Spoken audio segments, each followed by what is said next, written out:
Hey guys, what's happening? This is Talamasca bringing to you another audio commentary. Let's get to the game. If you guys could pause the replay at the 1 minute mark, the standard procedure for my audios at least, we will unpause in a little bit. So like I said, I am doing a night elf. Why am I saying night elf? I'm doing a human undead game between WE08 Infi, I'm going to say probably Infinity, and Eric, being the undead player. It's going to be played on Echo Isles, and I think I think Infinity does play very well in this game. He does all the right things, and he does what he needs to do to win. I think that Eric could have definitely picked up his gameplay as well, and so I'm actually going to commentate, both sides of it, try to give you undead players a few tips and pointers on how to make the human's life a living heck. And human players, I'll hopefully help you dominate these undead players without resorting to mass tanks, mass towers. Which I think will make everyone's life better because I know all undeads hate playing that as well. Alright, so here we go. We are going to start in 5, 4, 3, 2, 1, unpause. So I'm of course on Green's point of view, Infinity's. He's pretty much doing a standard build. I want you guys to notice that he's building his second farm further out as opposed to building it in that line of buildings. A lot of human players tend to use that second farm as another means of blocking off their base, but with Infinity's build and his base layout, he's able to use his second farm as kind of a preemptive scouting procedure. If his opponent decides to go mass schools and rushes him, that farm will first act as a line of sight thing. He'll see the undead coming and have an extra second or two to make the necessary preparations. Secondly, if he's massing ghouls, he'll probably do attack move or something for the beginning portion of the battle, and the farm will act as kind of a buffer. And so the first few attacks will not be on the altar in Town Hall or on any lumber peasants. They'll be on that farm, giving him even a little bit more time. So it's very important to scout the undead early game.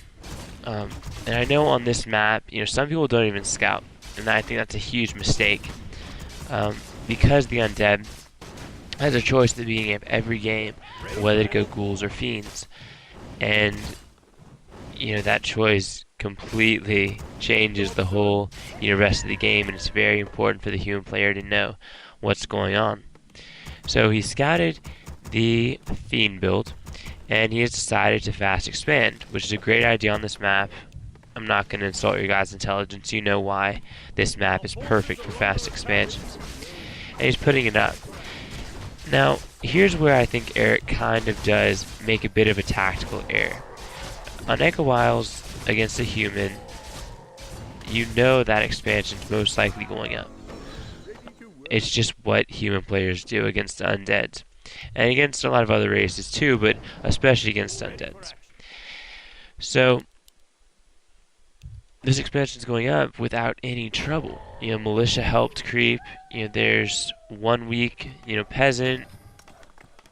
It's just silly because he's had no opposition to putting up this expansion. This expansion will actually go up with no attack from the DK. And that's just way too easy for the human player. Eric let the human player off way too much. Instead, he's decided to take a creeping route. He got his level 2 relatively early, and he's using his fiends and the Rod of Necromancy, of course, to creep out these larger camps in the middle of this marketplace camp. I don't know if that's really a smart move, because his DK is the same level. Actually, only a few experience off of the Archmage's level, which is not something you don't really find. Excuse me, I'm gonna cough real quick. It's something you don't really find in a lot of human undead games. The undead player is usually underleveled because of the harassment. But yeah, like I said, the expansion's up, and the human player's just chilling. He's actually trying to do a little bit of annoying harassment on the undead to keep him from noticing that expansion just yet, but the undead player knows what's up, and yeah, sure enough. So here's what I really like about Infinity's play. What he did right after he crept out his natural expansion, he went up and creeped the mercenary camp. And with that, he's able to hire the Forest Troll Berserker as well as the Forest Shadow Priest, or the Forest Troll Shadow Priest. I think that is so cool, and I know a lot of human players have been doing this in Mirror a lot, because of course the Forest Troll Shadow Priests have abolished magic, which just wreaks havoc on the water elementals of the human army. But I think against Undead, they're really nice too, because Forest Troll Shadow Priest especially, you can cast Heal. And if you can get 2, maybe 3 Forest Troll Shadow Priests, you don't have to build an Arcane Sanctum at Tier 2. And you have a good source of constant healing with the Brilliance Aura, because they act as really a mix between a Dryad and a Priest, and that they abolish magic and tap heal. They're just a great unit, as well as the Forest Troll Berserker, which is a great source of early piercing damage. So even though the Undead definitely has a stronger army, with 5 Fiends, a level 3 Death Knight, and skeletons with the Rod of Necromancy, it really doesn't matter, because this expansion's already up. He's already gathered almost 1,500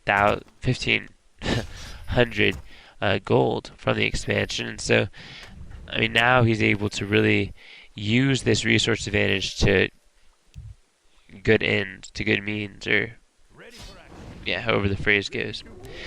If you look up at Infinity's main base, you'll see that he did put up a second barracks, and from these 2 barracks he is going to be pumping out footmen. He just finished researching Defend now, and so he's going to make a little push on Eric's base. This is a very good move, very nice timing, I think, and I can point out the reasons why in a bit. The Undead base is really a big pain to fight in, with the Nerubian Tower and usually the Citadel or Halls of the Dead. That also launches cold projectiles at you. No one wants to fight in there because there's so much slow.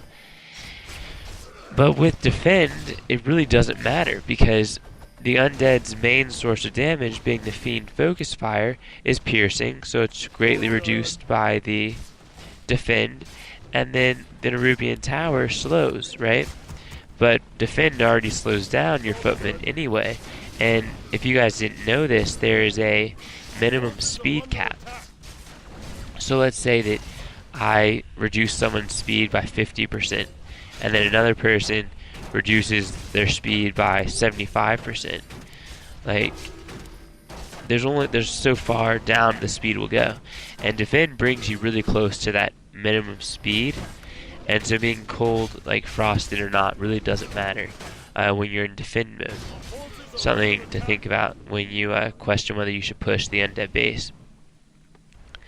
Now, I would say, if you're talking about straight up resources, no, that last attack was not good for Infinity.